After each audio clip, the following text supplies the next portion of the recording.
అంతర్జాతీయ మహిళా దినోత్సవాన్ని పురస్కరించుకుని కర్నూలు రేంజ్ డీఐజీ శ్రీ కోయా ప్రవీణ్ మరియు నంద్యాల జిల్లా ఇన్ఛార్జ్ ఎస్పీ శ్రీ విక్రాంత్ పాటిల్ ఆదేశాల మేరకు Nandyal sub division additional SP Shri Manda Javali Alphonse ఆధ్వర్యంలో జిల్లా మహిళా పోలీస్ స్టేషన్ అధికారులు వారి సిబ్బంది సహకారంతో జిల్లా మహిళా పోలీసులతో మహిళా దినోత్సవ శుభాకాంక్షలు తెలియజేస్తూ నంద్యాల పట్టణ కేంద్రంలోని రాజారెడ్డి కళ్యాణ మండపం నుండి వైట్ జంక్షన్ మున్సిపల్ ఆఫీస్ వరకు ర్యాలీ నిర్వహిస్తూ మున్సిపల్ ఆఫీస్ వద్ద మానవహారంగా ఏర్పడి బేటీ బచావో బేటీ పడావో స్త్రీలను గౌరవిద్దాం సమాజ అభ్యున్నతికి తోడ్పడతామంటూ నినాదాలు చేయడం జరిగింది. అనంతరం తిరిగి రాజారెడ్డి కళ్యాణ మండపం వద్దకు ర్యాలీగా కొనసాగుతూ మహిళా దినోత్సవం గురించి అవగాహన నిర్వహించడం జరిగింది. అనంతరం రాజారెడ్డి ఫంక్షన్ హాల్లో ఏర్పాటు చేసిన సమావేశంలో జిల్లా అడిషనల్ ఎస్పీ పోలీసు అధికారులు పాల్గొన్నారు. అనంతరం అంతర్జాతీయ మహిళా దినోత్సవం సందర్భంగా పోలీస్ మహిళలను ఘనంగా సత్కరించడం జరిగింది. మహిళా పోలీసులు సాంస్కృతిక కార్యక్రమాలు అలరించాయి.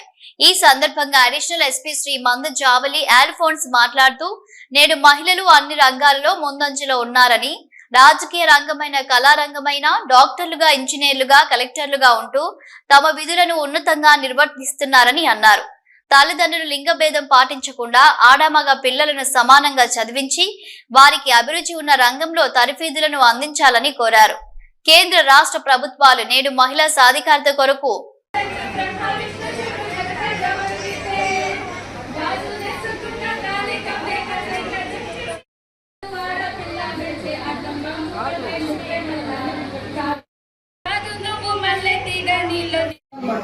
ఇలాగే కంటిన్యూస్ ఎఫర్ట్స్ కనుక చేస్తే అనేది తప్పకుండా ఉంటుంది.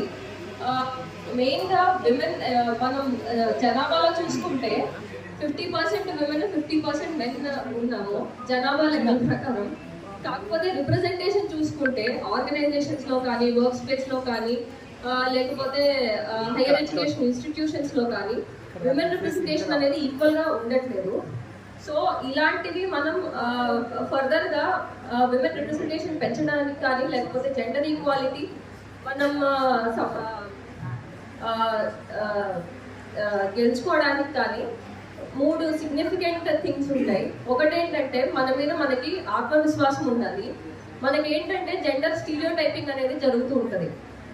ఇంట్లో కానీ లేకపోతే బయట వాళ్ళు కానీ ఎలా మాట్లాడతారంటే నీకెందుకులేమ్మా, అమ్మాయి కదా నీకెందుకు, పెళ్లి చేసుకుంటే సరిపోతుంది, మంచి భర్త సంపాదించే భర్త వస్తే సరిపోతుంది, ఇట్లాంటివి చెప్పి మనకి ఏదైనా డ్రీమ్స్ ఉన్నా, ఆస్పిరేషన్స్ ఉన్నా మనల్ని సప్రెస్ చేసే సొసైటీ మన చుట్టూ ఉంటుంది. సో దాన్ని ఓవర్కమ్ చేయాలంటే ఇంపార్టెంట్ థింగ్ ఏంటంటే మన మీద మనకి నమ్మకం అనేది ఉండాలి. సెల్ఫ్ బిలీఫ్ అనేది కీ అనమాట. రెండో విషయం ఏంటంటే చేంజ్ అనేది ఇట్ స్టార్ట్స్ ఎట్ హోమ్. అంటే మార్పు అనేది ఇంటి దగ్గర మొదలవుతుంది.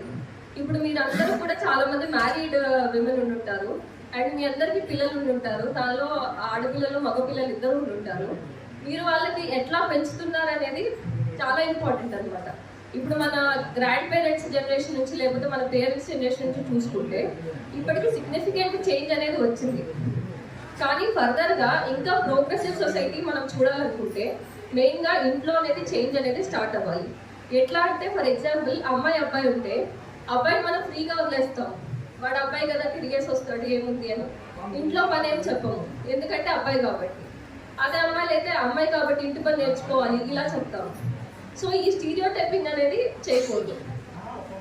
ఇద్దరూ సమానమే, ఇద్దరూ పని నేర్చుకోవాలి, ఇద్దరు ఇంటి పనిలో సహకరించుకోవాలి. ఇలాంటి ఒక బీజం కనుక వాళ్ళ మైండ్లో కనుక నాటితే పెద్దయిన తర్వాత క్రైమ్స్ అనేవి కూడా తగ్గుతాయి. ఎందుకంటే మనమే మగపిల్లలు తయారు చేస్తున్నాం. మన పెంపకాన్ని బట్టే వాళ్ళు ఎలా తయారవుతారు అనేది ఉంటుంది. ఇప్పుడు పేట్రియార్కల్ మైండ్ సెట్ ఎలా వస్తుందంటే మన పేరెంట్స్ని, మన సొసైటీని చూసే వాళ్ళు నేర్చుకుంటారు. సో రేపు బయటికి వెళ్ళినప్పుడు ఇంట్లో అయితే ఎలా అయితే ఆడమ్మ కానీ వాళ్ళు సమానం అని చెప్పి నేర్చుకుంటారో వాళ్ళు బయటికి వెళ్ళినప్పుడు కూడా తోటి ఆడపిల్లలతో మర్యాదగా ప్రవర్తిస్తారు. సో క్రైమ్ అనేది తగ్గుతుంది, అలాగే విమెన్ జెండర్ ఇష్యూస్ అనేవి కూడా తగ్గుతాయి. మూడోది ఏంటంటే వర్క్ స్పేసెస్లో మీరు రిప్రజెంటేషన్ చూసుకుంటే చాలా లో ఉంటుంది అనమాట రిప్రజెంటేషన్. ఫర్ ఎగ్జాంపుల్ మన పోలీస్ మన డిస్ట్రిక్టే తీసుకుంటే నేను నెంబర్ అడిగితే అరౌండ్ 1200 పోలీస్ స్ట్రెంత్ ఉంటే హోమ్ గార్డ్స్, పీసీలు, ఎస్ఐలు అందరూ కలుపుకొని 100 మంది ఉన్నారు. ఎంత లో రిప్రజెంటేషన్ ఉందో చూడొచ్చు. సో ఇలాంటి లో రిప్రజెంటేషన్ ఉన్నప్పుడు విమెన్కి విమెనే హెల్ప్ చేసుకోవాలి. అర్థమైందా? అంటే ఇలాంటి ఒక మేల్ అంటే న్యూమరికలీ మేల్ డామినెంట్ ప్రొఫెషన్లో ఉన్నప్పుడు సాటి మహిళలకి తోటి మహిళలతో మనం వాళ్ళ కష్టాలు కానీ సుఖాలు కానీ షేర్ చేసుకుంటూ మనం వాళ్ళకి సపోర్టివ్గా ఉన్నప్పుడే ఇంకా ప్రోగ్రెసివ్ సొసైటీ అనేది తయారవుతుంది. అండ్ ఇక్కడ మన పోలీస్ డిపార్ట్మెంట్ వాళ్ళు ఉన్నారు కాబట్టి నేను చెప్పాలనుకుంటుంది ఏంటంటే, మీరు చాలా చాలా ఇంపార్టెంట్ సొసైటీకి. ఎందుకంటే విమెన్కి ఒక సేఫ్ ఎన్వైరన్మెంట్ క్రియేట్ చేయడానికి మీరు ఒక సిగ్నిఫికెంట్ రోల్ ప్లే చేస్తున్నారు. ఇప్పుడు విమెన్ అనే వాళ్ళు ఎలా అంటే, ఇప్పుడు నా దగ్గర పిటిషనర్స్ వస్తే పాపం వాళ్ళతో కాసేపు మాట్లాడితే ఎలా అంటారంటే, మేము స్టేషన్కి రావడం ఇదే ఫస్ట్ టైం అండి, ఇంకా తక్కువ లేక వచ్చాము, మాకు భయం స్టేషన్కి రావాలంటే మేము రాలేము, ఇలా మాట్లాడతారు. ఎందుకు? స్టేషన్లో ఉండేదంతా ఎక్కువ మంది మగవాళ్ళే ఉంటున్నారు. విమెన్ పీసులు చాలా తక్కువ మంది ఉంటున్నారు. విమెన్ ఎస్ఐలు కానీ పాపం వాళ్ళకి నిజంగానే స్టేషన్కి వచ్చి వాళ్ళ కష్టాలు చెప్పుకోవడం అది ఈజీ కాదు. సో ఎవరైనా విమెన్ కనుక స్టేషన్కి వచ్చినప్పుడు మీరు వాళ్ళని ఎలా రిసీవ్ చేసుకుంటారు, మీరు కనుక వాళ్ళతో మంచిగా మాట్లాడగలిగితే నిజంగా అదే వాళ్ళకి చాలా మంచి ప్రోత్సాహకరంగా ఉంటుంది వాళ్ళ బాధలు చెప్పుకోవడానికి. సో మీరు ఒక సిగ్నిఫికెంట్ రోల్ ప్లే చేస్తున్నారు.